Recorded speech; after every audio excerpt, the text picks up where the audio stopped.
new pack drop today. So I'm gonna do a breakdown of everything I think that's important to know about this pack.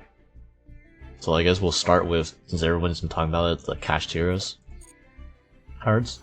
So specifically, Kashtira Fender is the card that people are most hyped about. Since you read the effect, it's a quick effect. You can banish one of your opponent's cards face down to activate a monster effect or just attack something. So that's a really insane effect. It's like a Pangertops. It trades with other cards. It potentially trades with 2 other cards, and it's also quite big, and you can just special it if you control nothing and run something over and then banish from the cards face down. So this is a card that's not gonna just see play in quote unquote Kashtira decks. We'll get to that later, but this is a card that you can run in basically almost any deck. It's a good card going first, and it's helps you break boards going second, so that's really neat. About the other Kashtira cards. So, let's get into that. If you want to try to play an actual Kashtira deck right now, be warned, it's going to be very limited. We're missing a lot of cards. This is this is probably not the way to build it. In fact, I don't think anyone knows the proper way to build Kashtira on Master Duel right now. But here's the thing is, we have Unicorn, we have Fender, Unicorn, Riceheart, Birth, and Preparations, and Ogre. Notably, we're missing a bunch of very important Kashtira cards. So for one, we're missing the Field Spell, Wraith Soth, which is like the Kashtira version of Kashtira Elements, like the Purple Rhino. It searches a Kashtira monster and it pops a card when you meet a condition, which is when you activate Shangri-La. You're missing Kashtira Theosis, which is like E-Telly for the deck. You're missing both Kashtira Scareclaw Claw and Tearlaments, which are additional extenders and just additional names to help the deck extend and play through things. And most importantly, you're missing Kashtira Riceheart, the main boss monster of the deck.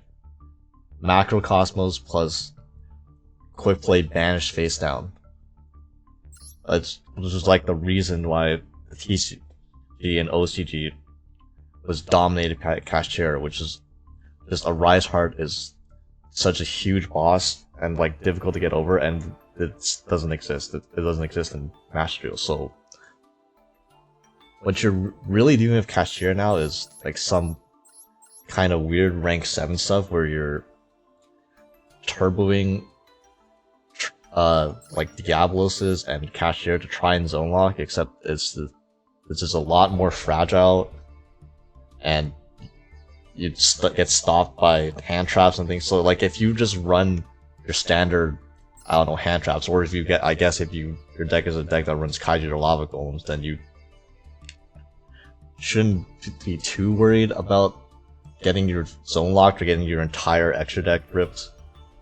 Which the most annoying thing about Kashtira that you might have to worry about is Kashtira Unicorn and Diaboloses potentially ripping cards out of your extra deck. So if you're playing tier, like maybe Kid Kalos is it might be threatened, but at the same time you can run Fusion Substitute, which people have already been doing in Cash to play through that. So yeah, this deck just seems really like underwhelming right now. Like, you notice I'm filling the main deck with stuff like Ascendant of Thunder, which is just a level 7 extender, and the Adventure package, which gets you a level 7 extender, because this deck is really lacking names. And normally at full power, this deck doesn't even run through a Riceheart, but because there's so little main deck monsters that the Kashtira has right now, if you want to play this deck pure, like I'm running, I would suggest running 3 Riceheart and the 1 Rhoda just to search the Riceheart.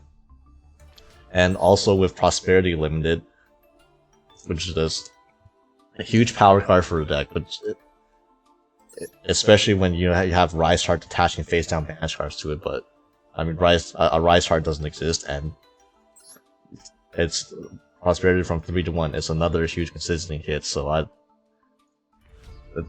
I feel like this deck will struggle going past tier 3 status if you try to just play this as quote-unquote pure Kashtira deck. If anything, I might see people just splash Kashtira monsters into a more rank 7 focused strategies. And another thing people probably thinking is Auroradon and Tomahawk, right? Those are legal in Master Duel. Well, the thing about these is if you're trying to play any part of a Kashtira strategy and you're playing Rise Heart locks you into Xyz. So, first of all, you can't make a Auroradon if you're locked into Xyz, but second of all, even if you could, like, if you can't do anything with O-line, you can't do any synchro plays while being locked into Xyz. Like, there's no point of running these. You would be, if you were to play Kashtira in that sense, you would probably just be playing a rank 7 turbo deck that's existed since, I don't know, forever in this game, and just run stuff like Fender and Unicorn with a couple Shangri-Las as like an extra rank 7 engine. But yeah, I mean, that you could have been playing decks like that since Hulk was banned, and you know, since Hulk is banned, those decks have really not done anything.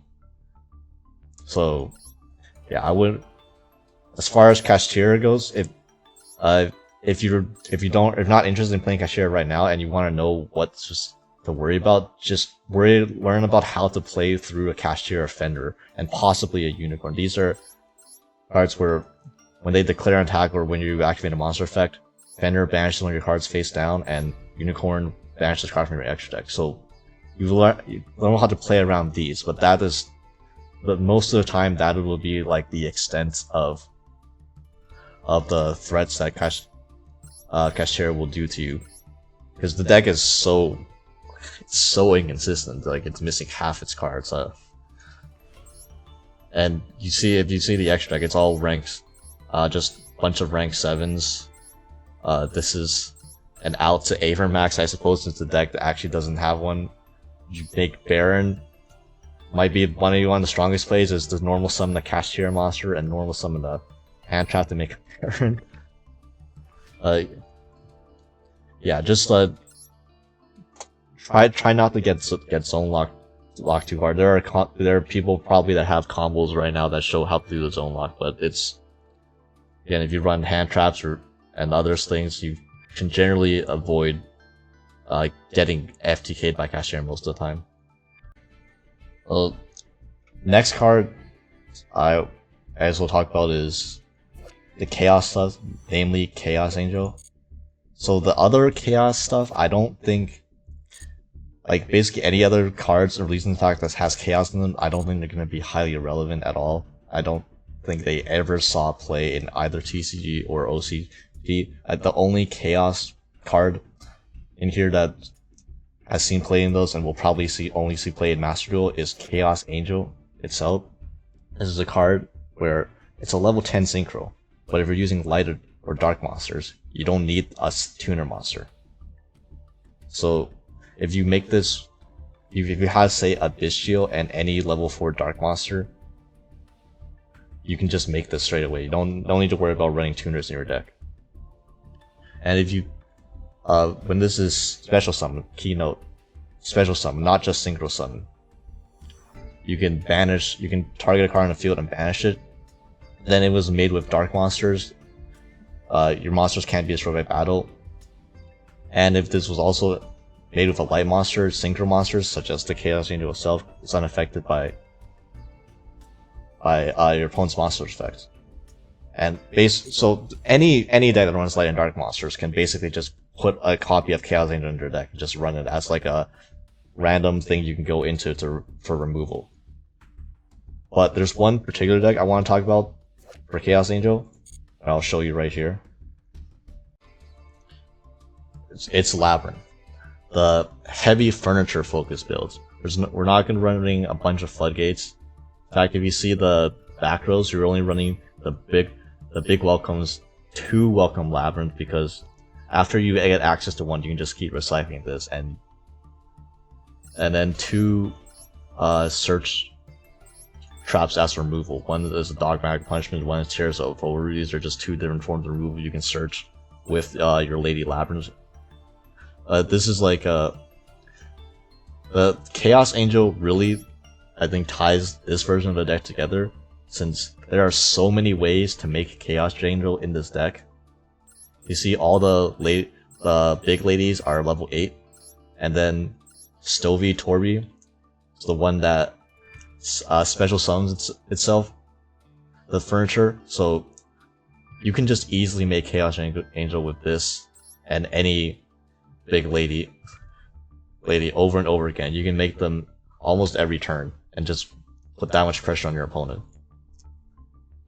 In addition, you know, you have this deck also runs Bystials, because Tyr is still going to be the best deck after this pack. I'll get it over into the meta implications of this pack at the end of this video, but Ariana plus a Bystial is a Chaos Angel right there as well. Additionally, Bystials have additional synergy with Labrynth cards because you can bounce them back to your hand with Big Welcome and just reuse them again. I think it's a really insane interaction. And the issue with this deck is it's really goddamn expensive. Like, all these URs are like they're pretty much necessary because of the existence of Pot of Extravagance. Chaos Angel is probably the most important card in the extra deck, and you're probably gonna want 3 of this if you're playing a build like this. Again, because Extravagance banishing them, you don't want Extravagance banish all of them. You can make them easily, and the cool thing is, because this is a fiend, you can reborn it with Muckraker, and then when this gets special summoned, because as I mentioned before, you don't have to synchro summon Chaos Angel to get its effect. If you just special summon this with a Muckraker, you can get banished again, and like just use Chaos Angel over and over again. It's really insane. But again, it's 3 URs from the new pack, and I don't, you know, if you want to play this deck, think about the UR investment you need to put into this, because you also obviously need the entire Labrynth core, which is not short of URs by itself, with the trap cards, the Lady Labrynth, and then additional requirements of Intis for Dogmatic Punishment. Even the additional Dogmatic Punishment targets that aren't Intis are all URs. So you have Bussy Phallus, because this is your punishment target for big monsters, which after you punishment, you send Garua with another UR to draw a card. And yes, even the level 8s and Baron, they're, because you run Gamma package, because Gamma is a really nice thing to pair with your Labrynth traps. You can Gamma their Ash with your Labrynth traps and then make something like an Excel into Baron or Omega to rip another card. So you're gonna want your good suite of level 8 synchros and level 10 synchros too. But yeah, the people that already have the full Labrynth core, expect to see some more furniture Labrynth builds such as this one, because of the new pack and Chaos Angel. So next up we have 10 best deck. The Dracoslayers are in here. We got 3 new main deck monsters, and yeah, I guess I can talk over with a sample deck list. Although Pendulum is the deck that Dracoslayers in particular is the deck I have the least experience with. So someone smarter will eventually come along and build a proper deck list with proper combos. So this is just basically just an overview. So I'm not a Pendulum expert, and I can tell you for sure that this is not the optimal build of this deck.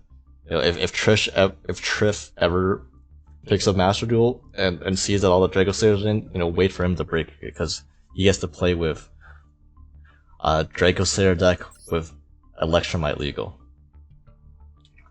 So, I mean, for the main deck, you're probably gonna play max out on the new main deck Dracoslayer monsters: Ignis Phoenix, Majesty, Pegasus, and Dynamite Power Load. And fun fact, because this card is always treated as a Magic Spectre card, so you can actually search Majesty Pegasus with Bunbuku. And obviously, you know, Skullcrab Joker is Irulda. You have Draco Face-Offs, which is at 3. And this deck has a bunch of annoying... I won't speak to how well this deck plays through Interruption, and funnily enough, even though I've downplayed the Kashtira zone locks because of how fragile they are and how inconsistent they are, this is the one deck that has the potential to be screwed over by even like first wave Kashtira, because if they can't get like the full floor 5 zone lock off, they can only just lock one zone over the course of the combo from their Shangri-La. They could zone lock your Pendulum Zone, which is really annoying, because if that's the zones they're going after. If they only get one lock zone or 2 zone locked out, then your Pendulum Zones are going to be locked, so that's kind of annoying. But you know, it is what it is from playing a Pendulum deck. I will say that this deck is super expensive if you're not already a Pendulum player, because you need multiple Ignis or Prominence.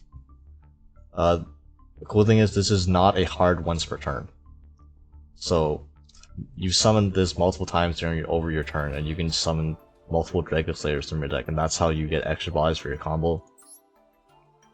So, for example, you can Zealantis away your board. This goes away, respell summon itself, resets itself, then you can use its effect again. You know, it's just completely how it was intended, I feel. And you could also use Odd Eyes Revolution Dragon to provide this. So this card is insane.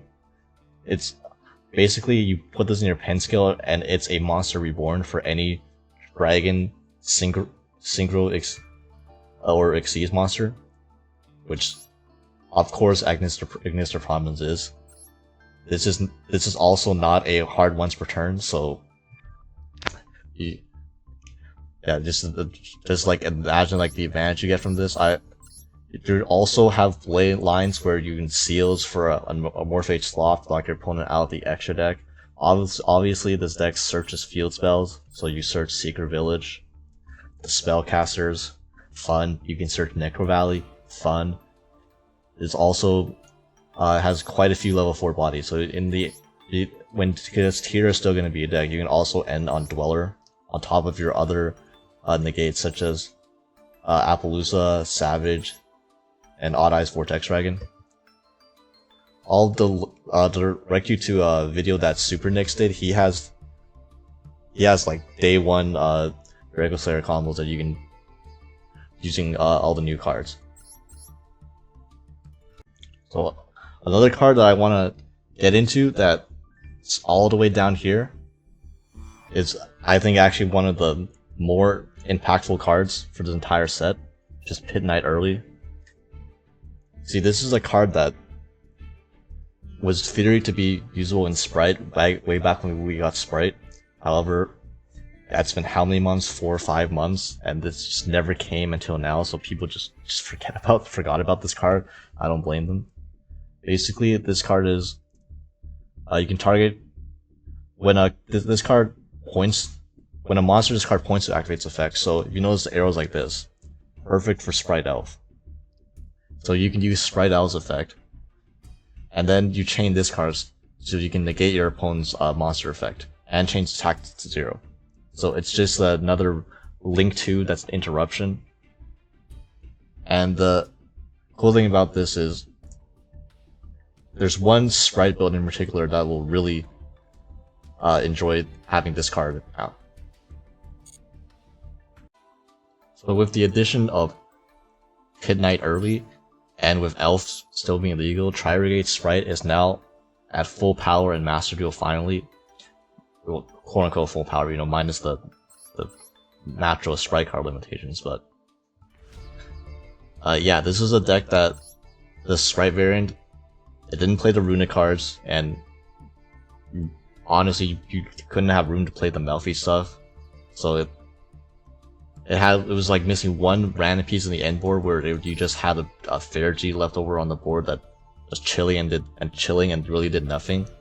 Well, now your end board, instead of that 15 now, you have a Pitknight Earlie, which is a legitimate interruption now, and your end board consistently consists of Elf, Earlie, DDL, with a Revolt set, and then like one of a carrot or a red.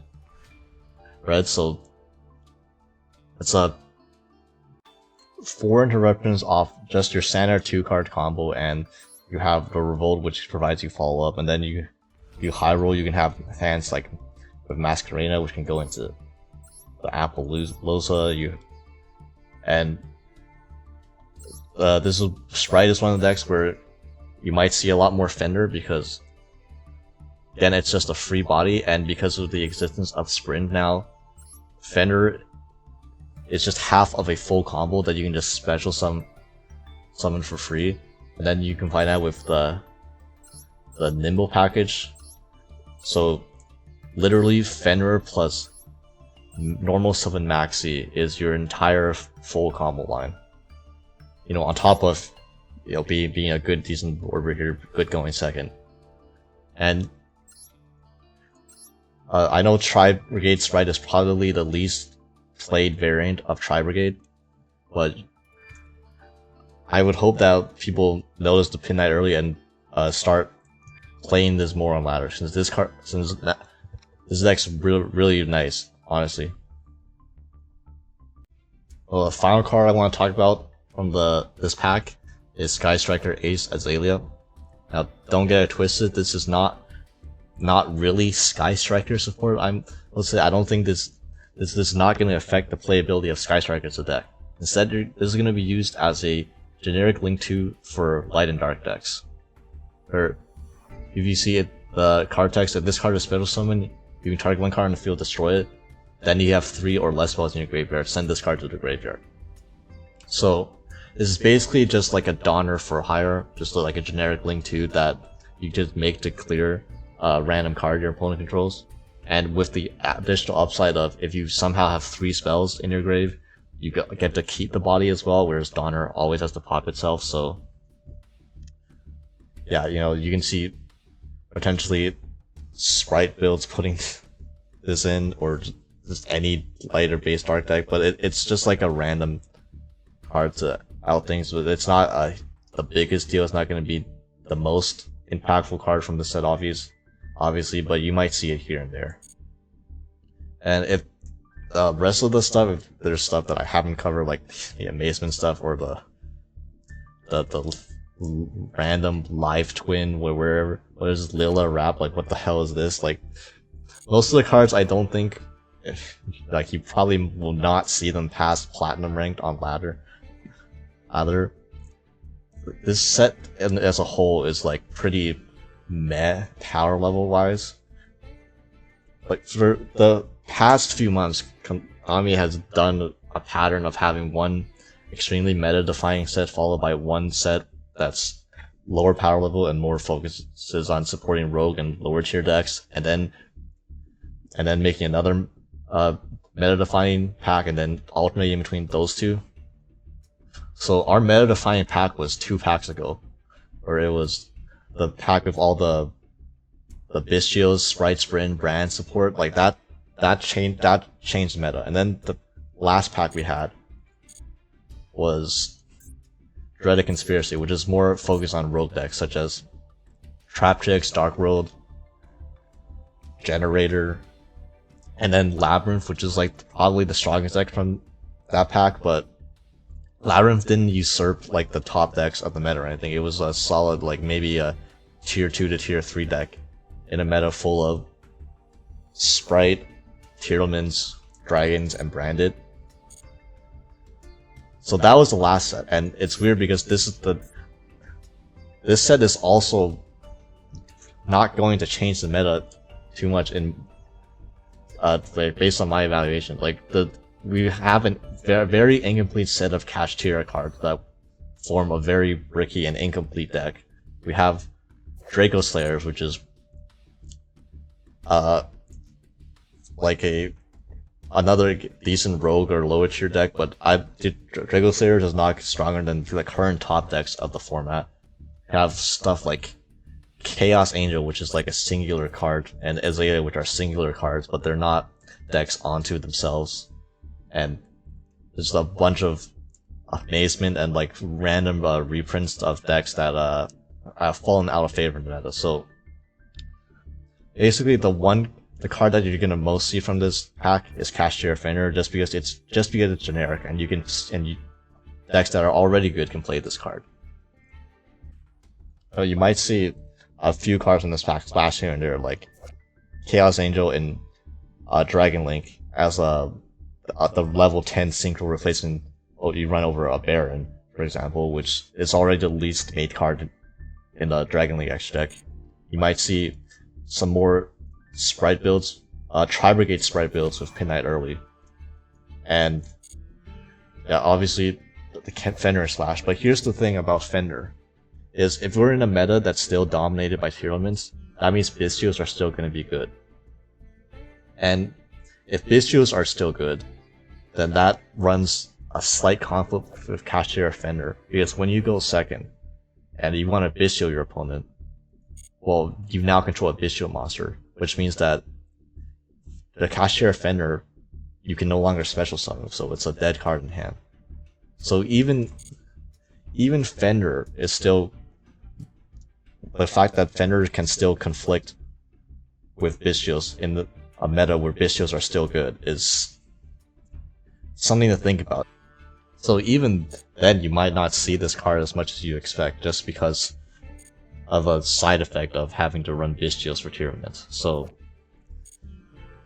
yeah, the next pack is going to be a big one, because this is like 2 straight packs now that are just relatively underwhelming meta-wise.